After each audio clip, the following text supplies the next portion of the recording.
حضرت نوح علیہ السلام کا واقعہ ایک اہم اور عظیم کہانی ہے جو قرآن مجید اور مختلف اسلامی متون میں بیان کی گئی ہے۔ حضرت نوح کو اللہ تعالیٰ نے ایک نبی اور رسول مقرر کیا تھا تاکہ وہ اپنی قوم کو اللہ کی طرف بلائیں اور ان کو شرک سے بچائیں۔ یہ واقعہ قرآن کی متعدد سورت میں آیا ہے، خاص طور پر سورت نوح میں اس کا تفصیل سے ذکر کیا گیا ہے۔ یہ واقعہ ایک طویل اور دردناک داستان ہے جس میں اللہ کی طرف سے حضرت نوح کو ایک خاص مشن دیا گیا اور ان کے ذریعے قوم کو ہدایت دینے کی کوشش کی گئی۔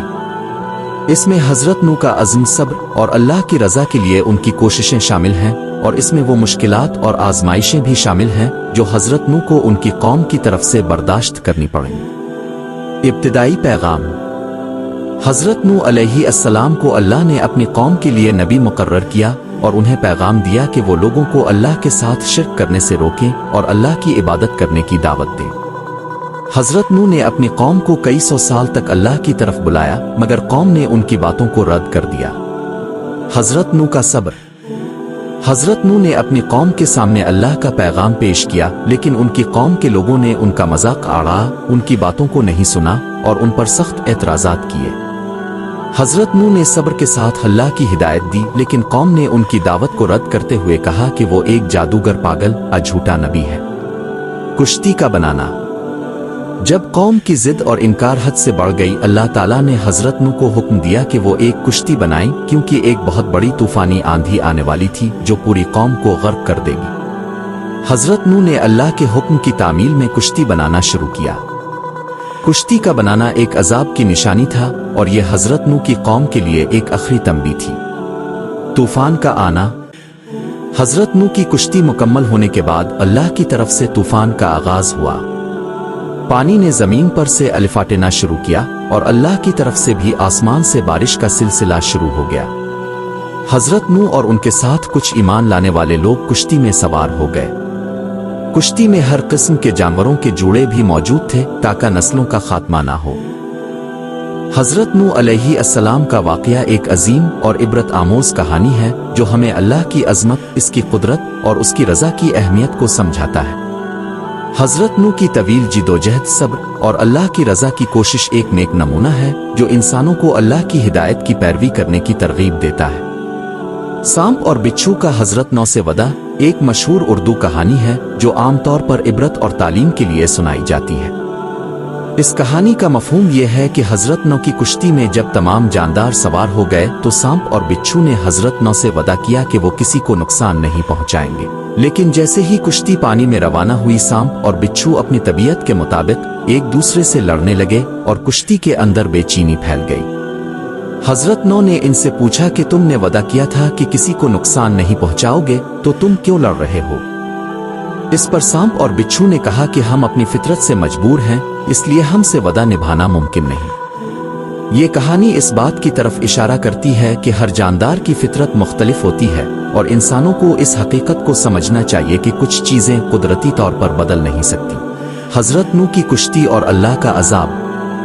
حضرت نوح علیہ السلام کی کشتی اور اللہ کا عذاب ایک نہایت اہم اور عبرت آموز واقعہ ہے جو قرآن اور دیگر مذہبی متون میں تفصیل سے بیان کیا گیا ہے۔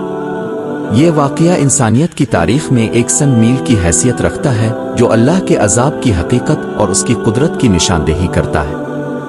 حضرت نوح علیہ السلام کی قوم کے ساتھ پیش آنے والا یہ واقعہ ایمان کی ضرورت اور نافرمانی کے نتیجے میں آنے والے عذاب کی ایک عبرت انگیز مثال ہے۔ اس مضمون میں ہم حضرت نوح کی کشتی اور اللہ کے عذاب کے متعلق تفصیل سے گفتگو کریں گے۔ ایک، حضرت نوح علیہ السلام کا پیغام۔ حضرت نوح علیہ السلام اللہ کے منتخب پیغمبروں میں سے تھے اور اللہ کے حکم سے انہوں نے اپنی قوم کو صرف ایک خدا کی عبادت کی دعوت دی۔ حضرت نوح کی قوم ابتدا میں اللہ کے پیغام کو ماننے والی قوم تھی، لیکن بعد میں وہ بدعتوں میں ملوث ہو گئی اور ان کے درمیان شرک و فساد بڑھنے لگا۔ اللہ کی رضا سے حضرت نوح نے اپنی قوم کو مسلسل کئی سو سال تک اللہ کے ساتھ تعلق مضبوط کرنے اور اپنی بدعتوں سے باز آنے کی دعوت دی۔ حضرت نوح علیہ السلام نے قوم کو بتایا کہ اللہ ہی سچا معبود ہے اور وہی ان کا رزق دینے والا ہے، لیکن قوم نوح نے ان کی دعوت کو مسترد کیا اور ان پر طعن و تشنیع شروع کر دی۔ انہوں نے حضرت نوح پر ایمان لانے والوں کا مذاق اڑایا اور ان کی باتوں کو جھوٹ سمجھا۔